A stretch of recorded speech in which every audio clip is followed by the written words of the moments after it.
How to set up Dynobot auto roles. So if you want to set up Dynobot auto roles on your Discord, then what you need to do is you just need to simply open up your browser at first, and on your browser you need to search for dyno.gg, and you will get this kind of interface.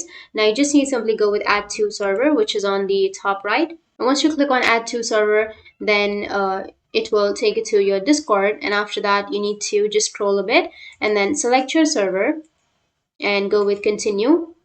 Scroll down again and then go with authorize, and after that confirm if you are a robot or not. And now you need to select your prefix and then your time zone, go with next, and that's it. Now it has been added, right? And now you need to go back to your Dyno dashboard.